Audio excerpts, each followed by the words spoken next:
Hello, I am happy to be live again, and this is a new section of Confessions, a real path made by a real person, accompanied by a real God, in an unreal and twisted world. Well, that's how I see it, at least. And so, today, I have some thoughts about spring and summer, because I live in Norway and it is, well, most of the time the weather is not very impressive. Most of the time it is either cold or rainy or cloudy. We have a beautiful nature, a beautiful country, but we do not have the best weather, at least not if you don't like cold, in the middle, tempered, rainy, all of that. Kind of made that clear. But the thing is that when the sun comes, it is so incredibly beautiful. And it is as if people are, well, just like ice, they are melting into a different kind of attitude and state. Because in order to get through a long and dark winter, you kind of like have to go into a cave, like the bear does, you know, it's kind of like sleeping in the winter. And so do we. It is dark here. And everybody spends their time inside their own personal caves, which is, of course, these days very popular. It's called houses. And we have some of the best houses in the world. It's high quality, and a lot of people have fairly big houses to make sure they don't get bored during the winter and get bored of each other. And so they have all kinds of things inside to make sure they get through the winter, you know, without losing their mind. But then one day comes spring or summer. We never know which it's gonna be. It is not very predictable. But at some point the sun is gonna come and it's gonna be more than 15 degrees. And that means you don't have to wear a jacket. You could even perhaps just wear a t-shirt. And so it's wonderful, you know. But it's a little bit strange as well, because suddenly you've spent all your time inside, and suddenly everything changes. You have to adapt to the light, and if you go outside, which you don't do, you know, if it's, well, not that nice outside, you stay inside as much as you can. Well, suddenly you have to face other people.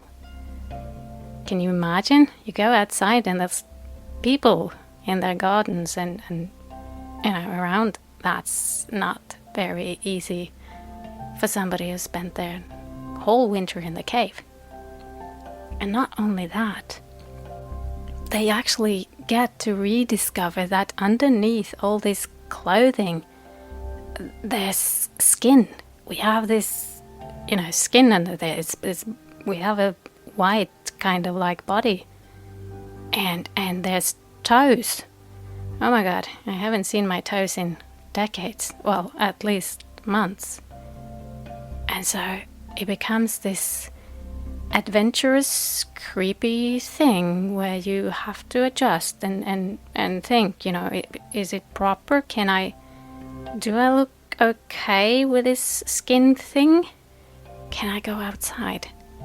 Do other people have skin as well? Yeah, they do actually. And so this is it's a period of transition, and most Norwegians handle it fairly well, but some of them, they take like a week and they go all the way to the Mediterranean Sea just to practice a little bit, because then they get rid of this white color and they get kind of like caramel, and they get used to other people and themselves also having real skin.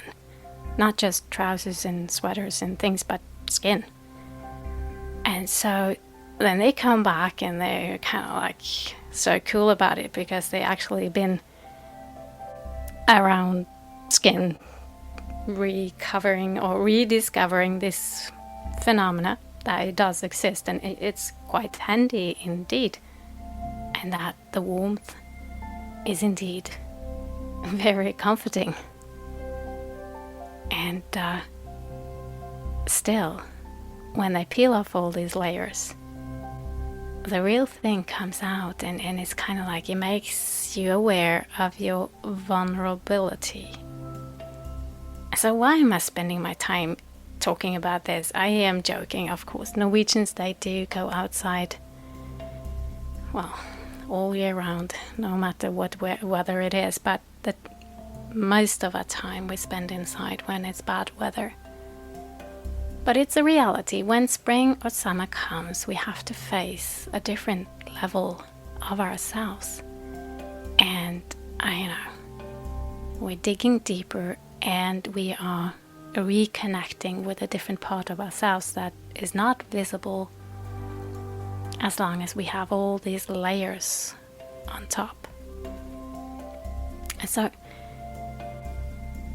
when we are getting closer to God, we have the same process going on. It is when we are allowing ourselves to be stripped of protective layers, of things that stand between us and our Creator. That's when we can really experience Him and be close to Him. But that's also when we become vulnerable and feel, a little bit naked, a little bit uncomfortable because, well, we may not be comfortable with our skin completely.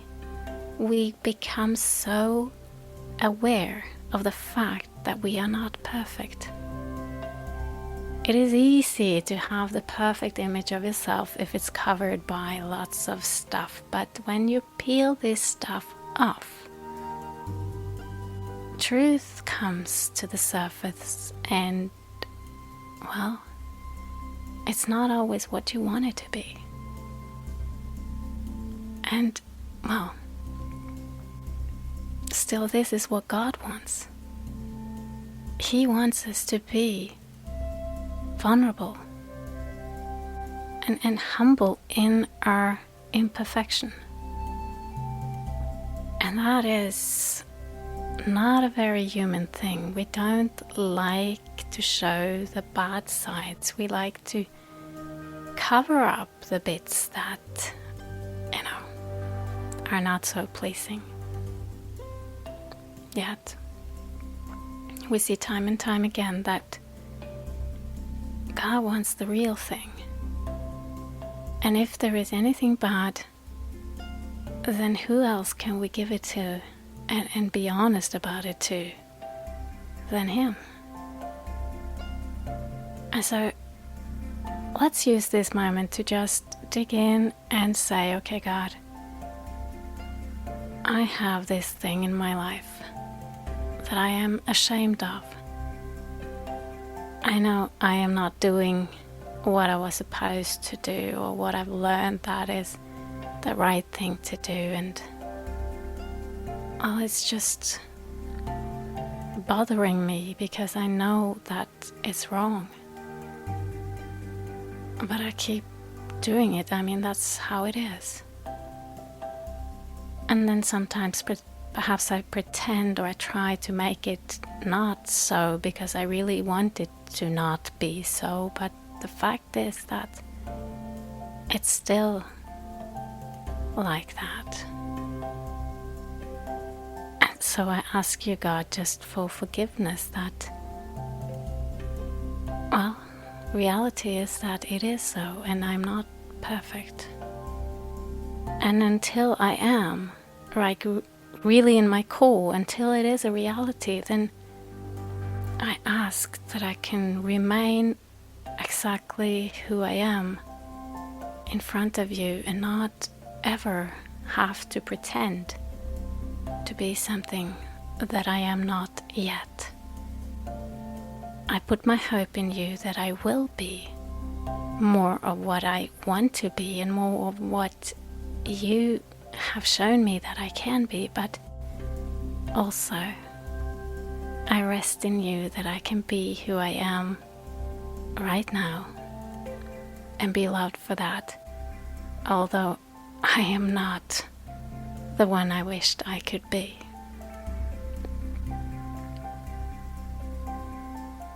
And with that, I wish you a blessed day, and I'll see you again soon. I'll be back on Saturday, 10 a.m. California time, and then I'll pop in now and then, and you never know what's coming. Take care.